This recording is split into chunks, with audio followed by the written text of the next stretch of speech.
A guerra no Morro dos Macacos. Catador é morto em confronto entre traficantes. Os criminosos do Morro São João, no Engenho Novo, tentaram invadir a comunidade ali de Vila Isabel. A reportagem é dele, do Homem-Bala Jackson Silva. Na tela, por favor.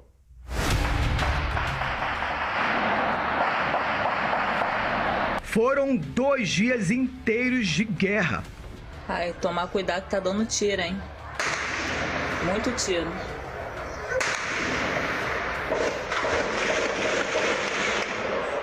Morro dos Macacos, Vila Isabel, zona norte do Rio. O confronto foi entre traficantes rivais. A troca de tiros foi registrada pelos moradores da comunidade. Homens aparecem armados e atirando na laje de uma casa. No meio dessa guerra, os moradores sofreram mais uma vez. Eduardo da Cruz Guimarães, de 28 anos, foi baleado na perna. Por causa do tiroteio, o socorro demorou. Ele foi levado para um hospital da região, mas já chegou sem vida. O jovem era conhecido como MC Dallas. Vem que eu tô livre, vem que eu tô livre. Desce rebolando e me chama de Zé Deli. Segundo os moradores, ele era autista, mas nunca teve um diagnóstico médico sobre a deficiência. Eduardo trabalhava como catador de reciclagem. Não venha desafiar, porque eu sou bigode fino. Eu vim é pra rimar. Nas redes sociais, os amigos lamentaram a morte de MC Dallas. O Morro São João, que fica ao lado daqui do Morro dos Macacos, serviu como ponto estratégico para a tentativa de invasão de traficantes. Bandidos da mesma facção criminosa também ajudaram. À noite, a situação ficou ainda pior.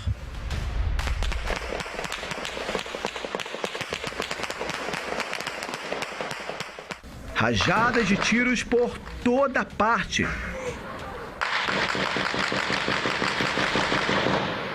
Com um fuzil, um dos traficantes grava um vídeo perto de uma imagem de Nossa Senhora da Aparecida. Na manhã desta sexta-feira, foi possível ver as marcas de tiros nas paredes das casas. Um veículo blindado e viaturas ajudaram na operação. Os PMs seguiram em busca dos bandidos. Apesar da ação da polícia, os moradores continuam com medo. A violência na região ainda é um desafio para o Estado. E olha só, gente, os confrontos no Morro dos Macacos entraram no terceiro dia com intenso tiroteio. O Jackson Silva me contou isso aqui na redação. Os moradores relataram até que granadas foram lançadas nessa guerra entre facções rivais. É por isso que eu vou até lá agora com o Homem-Bala Jackson Silva, que sempre traz muitas informações e detalhes, que ele tem muito contato na polícia e automaticamente apura tudinho. Jackson, boa tarde para você. Com certeza, os últimos 3 dias foram de terror para os moradores do Morro dos Macacos. Como é que está a situação agora e o que a polícia disse a respeito dessa tentativa de invasão, amigo? Boa tarde. Olá, Caio. Boa tarde a todos. Realmente você expressou bem. Terror aqui no Morro dos Macacos. Agora, nesse momento, o clima é de aparente tranquilidade, mas os moradores estão com medo. Isso porque os bandidos rivais continuam no alto do morro, tá? Agora, Caio, olha só. Há 2 dias, né, começou essa invasão dos traficantes. Como é que foi? Eles saíram do Morro São João, se uniram com traficantes do Complexo do Lins e também da Maré. Se uniram e invadiram essa comunidade. Pra você ter uma ideia mais ou menos, alguns invadiram de moto e outros entraram pela mata. Segundo os moradores, eles vieram de carros e também de motos, passando por esta rua aqui. Houve intenso confronto. Eu vou pedir para o Pedro Mota mostrar para você como ficou o cenário daqui. Mostra ali, Pedro Mota. Olha só o cenário, Pedro, Caio. Marcas de tiros por toda parte. Agora, olha só a lateral daquele prédio, o reboco que está ali com tiros de fuzis. E não ficou só nisso não, tá? Mais tiros por toda parte. Olha só esse outro prédio. Vem aqui, Pedro, por gentileza, vamos mostrar esse outro prédio aqui também, ó. Várias marcas de tiros. É assim que os moradores vivem, Caio. Aí você pensa assim, não, isso aqui é um cinema, foi gravando um filme? Não. é a realidade de quem vive aqui. Agora, sobre o MC Dallas, ele infelizmente foi baleado, acabou morrendo. Então, os moradores não sabiam disso, só soube bem depois. O que aconteceu? Ele foi baleado ontem à noite, mas os moradores só conseguiram socorrê-lo depois que os tiros acabaram, né? Meus sentimentos para o senhor, como é que foi isso? Por volta das 5 horas da manhã, a gente está sempre dentro da comunidade por conta desse problema todo. Os moradores relatando que tinha uma pessoa gemendo nos caminhos do alto, e a gente, sem saber como a comunidade estava, passando por essa tribulação toda, tivemos coragem de sair no meio a todo esse problema para ajudar, para acudir quem era essa pessoa. Quando chegamos lá, nos deparamos com ele já no chão, tinha, se eu não me engano, um parente dele próximo. E ali a gente foi tentando de tudo para poder levá-lo até o hospital. Descemos com ele, comunidade abaixo, e levamos até o Andaraí, só que chegando lá a gente teve a infeliz notícia de que ele já não tinha chego com vida. O senhor Haroldo é o presidente da associação aqui do Morro dos Macacos. Esse é o cenário que eu acabei de mostrar para vocês, né? Para vocês que estão assistindo ao SBT Rio. Vejo prédios baleados, casas baleadas, metralhados, carros também. É assim que vocês vivem, infelizmente, né? É uma triste realidade da comunidade, né? Como não só a nossa, como diversos do Rio de Janeiro. Mas a gente prossegue vivendo a nossa vida, o nosso dia a dia, lutando, entendeu? E pedindo também por infraestrutura, pedindo por igualdade, por qualidade de vida para os nossos moradores. Que a segurança não é somente a segurança, é um conjunto de coisas que vão fazer a diferença na vida dos moradores. Que é o que vem acontecendo dia após dia. Hoje, infelizmente, como nós chamávamos de Dalo, o Eduardo, vai entrar numa triste estatística, entendeu? De mais um jovem pobre de favela, de comunidade, que foi vítima de um problema que vem acontecendo na nossa cidade. Senhor Haroldo, muito obrigado. Agora, Tainá, ele ia completar ano agora, dia 16, né? E estava tudo preparado para comemorar. Ele ia comemorar lá em casa, né? Já estudei com ele. Era boa pessoa, querido, dançarino, era o sonho dele, né? Ser MC. E não conseguiu completar, continuar o sonho dele, seguir a vida, né? E ressaltando que ele não tinha envolvimento nenhum. Nenhum. Eu conhecia ele, todo dia ele estava lá em casa. Ele trabalhava como reciclagem e ajudante de predeiro, cara. Mas não tinha envolvimento com o tráfico, é bom ressaltar isso, né? Ele estava lá em casa, era de manhã, de tarde, de noite, todo dia. Todo dia, não tem envolvimento nenhum. Ia para a igreja, passava lá em casa, principalmente para me chamar. Hoje mesmo a gente já está no culto meio-dia, na vigília. Não tem envolvimento nenhum. Qual é a música que lembra o MC? A música que ele gostava era qual? Esqueci qual música. É muita música. Que ele inventava na hora. Ele rimava na hora, que ele era querendo o sonho dele ser MC, né? Ele pegava e rimava para as novinhas. Lá em casa também tem até o vídeo que tá rolando. E também tem essa, vem que eu tô livre. Ele dançava, uma alegria onde ele passava. Vem que eu tô livre, vem que eu tô livre. Desce rebolando e me chama de Zé, deu livre. Nunca mais a gente vai escutar, toda hora ele cantava. Da Páscoa também, na Semana Santa ele lá em casa rimou. Comprar uma caixa de bombom, Ferreiro Rocher, ele rimou para as meninas na hora. Muita tristeza. E qual é a música que lembra esse cenário aqui da comunidade? Era só mais um dia que a estrela não brilha. Ele era funkeiro, mas era pai de família. Tá aí, Caio. Essa é a situação aqui no Morro dos Macacos. É com você. Olha, Jackson, sabe o que acontece que me chama a atenção? Eu queria estar também ao vivo com a Polícia Militar. Você sabe por quê? Porque eu tenho certeza que o setor de inteligência sabia que ia acontecer alguma coisa ali. Não adianta. Eles fazem um levantamento, sabem quando vai ter aquela movimentação de uma comunidade para outra para poder ter algum tipo de invasão e nada foi feito ali. E mais uma vez, sabe, Jackson, sabe, Tainá? É uma pessoa inocente que acaba morrendo. Que agora a gente precisa, nós que somos negros, precisamos chegar aqui e falar assim: ó, ele era trabalhador, ele era isso e aquilo. Ter que justificar quem é a pessoa que foi vítima da criminalidade aqui no Rio de Janeiro. É aquilo que eu falo, Carlos Augusto. Jackson, espera só um pouquinho que eu vou voltar com você aí. Mas, Carlos Augusto, essa violência, ela parece que não vai ter fim. A gente sabe dessa migração de criminosos de uma comunidade para tentar ir para outra, para tomar o território, porque o tráfico de droga, a venda de drogas é rentável para eles, movimentam milhões de reais aí, e automaticamente as vítimas são os moradores da comunidade que não tem como sair daí para morar numa zona sul, numa cobertura. Ô Caio, em 2010, não sei se você lembra, em 2010, foi inaugurada a 13ª UPP no estado do Rio de Janeiro, e ela foi no Morro dos Macacos. Foi muito simbólico isso, porque eu sei porque eu morava lá, né? Eu morava em frente. Eu morava na Barão de Cotegipe, ali em Vila Isabel, morei ali quase 15, 20 anos.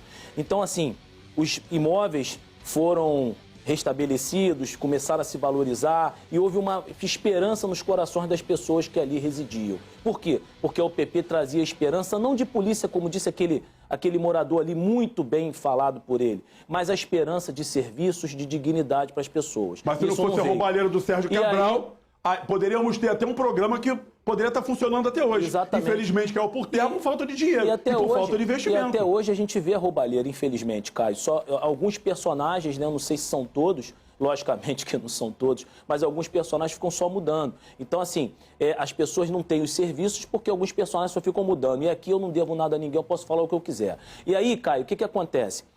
Você vê hoje uma comunidade com outro aspecto, né, um aspecto de violência novamente, onde a polícia, aí você fala assim, teve que provar que era trabalhador. Graças a Deus a polícia não foi acusada de nada nesse momento, foi uma guerra de tráfico. Você também disse assim, a Polícia Militar devia saber. A Polícia Militar recebe mais de 200 informações diárias de ataques de facções rivais.